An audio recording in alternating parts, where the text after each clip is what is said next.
This channel does not promote any violence, harmful, or illegal activities. All content provided by this channel is meant for an educational and information purpose only. শুরুতে একটা প্রতিবেদন নিয়ে নিই, সেই প্রতিবেদনে আপনারা আরেকবার একটু দেখে নিন, একটু ঝালিয়ে নিন, তারপর সরাসরি চলে আসব। অনেকজন অনেক উদ্ধৃতি বচন দিচ্ছেন। হাসনাত আবদুল্লাহ তিনি দিয়েছিলেন, তার বক্তব্য এরকম রয়েছে। তবে অনেক সমন্বয়ককে দেখা যাচ্ছে না। এক সমন্বয়ক বিবাহ করিয়াছেন, তার বিবাহিত জীবন সুখে শান্তিতে পর্যবসিত হবার আগে বিভিন্ন ইয়েরা এক একজন এক এক সুরে মানে গাইছেন। এক অদ্ভুত নৈরাজ্যের পরিস্থিতি। আগেই বলেছিলাম দুদিন আগে যে বাংলাদেশ কি গৃহযুদ্ধের পথে এগোচ্ছে। এই ইঙ্গিত কিসের ইঙ্গিত আপনারা নিশ্চয়ই বিচার করবেন, কারণ আমরা বিতর্কের মাধ্যমে এই সিদ্ধান্ত সেদিন উপনীত হয়েছিলাম। যাব প্রতিবেদনে।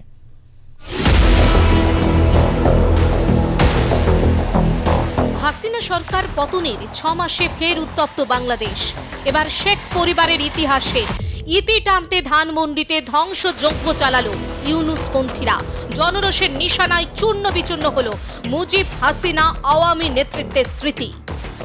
ধানমন্ডিতে জ্বলল বঙ্গবন্ধুর বাড়ি। বুলডোজার চালালো শেখ মুজিবুর রহমানের 32 নম্বর ধানমন্ডির বাড়িতে, যে বাড়ি ছিল দীর্ঘ লড়াইয়ের ইতিহাসের সাক্ষী। কার্যত ভেঙে গুড়িয়ে দেওয়া হলো বঙ্গবন্ধুর স্মৃতি বিজড়িত জাদুঘর।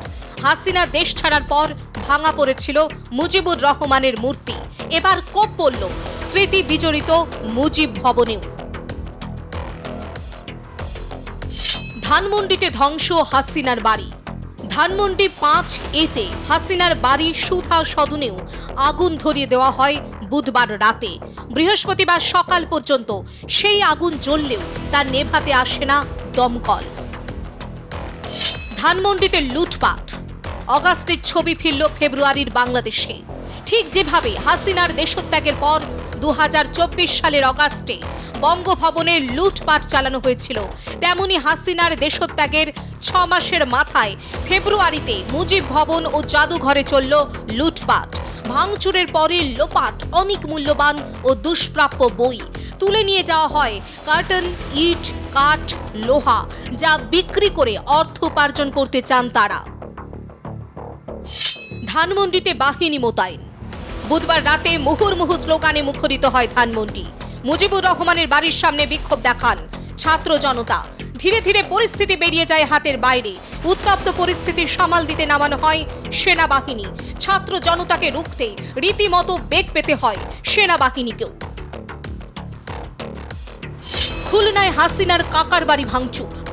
শেখ হাসিনার বাংলাদেশ ছাড়ার 6 মাস পরও ভার্চুয়াল ভাষণের ফল ভুগতে হলো তার দলের নেতৃত্বকে। ছাত্র জনতার রোষের মুখে শুধুমাত্র বঙ্গবন্ধুর বাড়ি পড়েনি, বুলডোজার চলে হাসিনার বাড়ি ও তাঁর একাধিক আত্মীয়ের বাড়িতেও।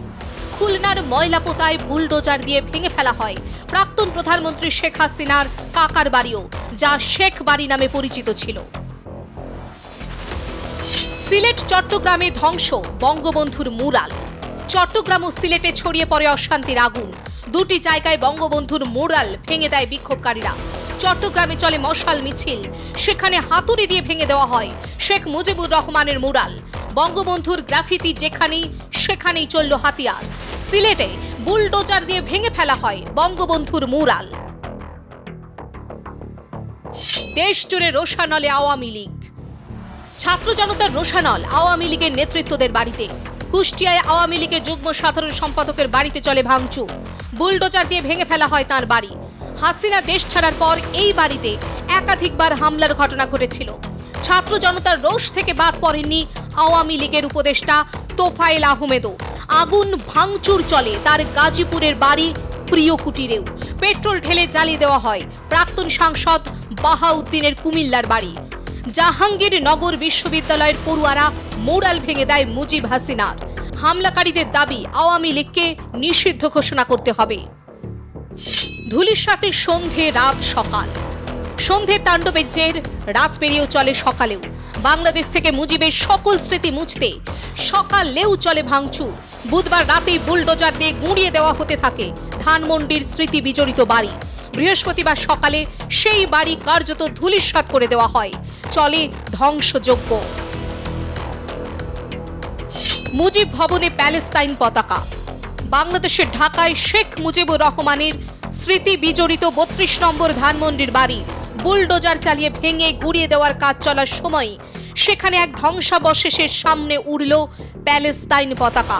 বাড়িটির ধ্বংসাবশেষের সামনে জড়ো হওয়া কয়েকজনকে বলতে শোনা যায়, স্বৈরাচারীর কোনো চিহ্ন তারা রাখতে চান না। ব্যুরো রিপোর্ট, আর+ নিউজ। তবে প্রতিরোধহীন বাংলাদেশ এটাকে কি মানা যায়? চেষ্টা করেছেন। আমার মনে পড়ে যাচ্ছে দুজন মহিলা বাধা দিতে গিয়েছিলেন, তাদের হয়েছে না, অকুতভয় কয়েকজন রয়েছেন। চট্টগ্রামেও এরকম ঘটনা ঘটেছে, সেখানে যখন এসছে মহিলারা বাধা দিয়েছেন যে ইতিহাসকে অগ্রাহ্য করা যাবে না। দেখুন বীরপুঙ্গবরা কী করছেন, তাদের চোখে ধুলো দিয়ে দেওয়া হচ্ছে।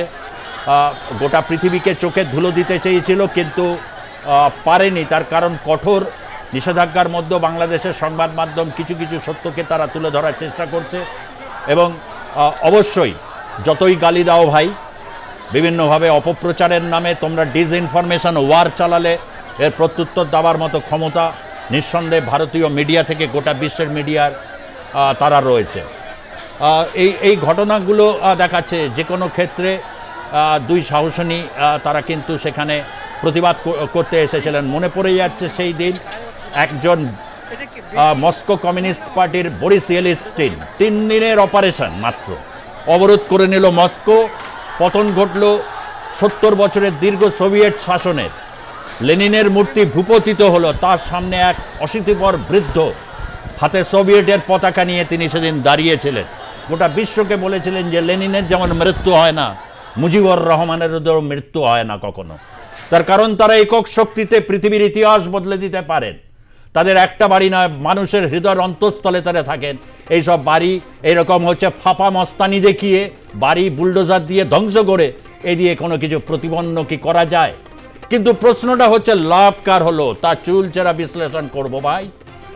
লাভ কার হলো আর ক্ষতিটাই বা কার হলো? বিশেষজ্ঞরা রয়েছেন, তাদের কাছে আমরা দেখতে পেয়েছি সেখানে প্যালেস্টাইনের পতাকা, প্যালেস্টাইনের মুক্তি সংগ্রাম প্যালেস্টাইন শুরু করেছিল ইয়াসের আরাফাতের, তাকে সেই মুক্তি সংগ্রামকে হামাস কোন পর্যায়ে নিয়ে গেছে গোটা বিশ্ব দেখেছে। এবং সেখানে প্যালেস্টাইনের প্রতি সংহতি স্থাপন করে যিনি ইয়াসের আরাফাতকে যিনি অত্যন্ত মর্যাদা দিতেন, সেই বঙ্গবন্ধু শেখ মুজিবুর রহমান হোক বা শেখ হাসিনা হোক, তার সাথে এক অদ্ভুত খেলা যেখানে নারায়ে তাকবীর আল্লাহু আকবরের সাথে ইনকিলাব জিন্দাবাদ স্লোগান, সমস্ত কিছু এক মিলিয়ে মিশিয়ে যে মিশ্রণ তৈরি করা হলো, লাভ কার হলো? এর চুলচেরা বিশ্লেষণ আর+ নিউজে আজকে গোটা পর্ব ধরে দেখুন।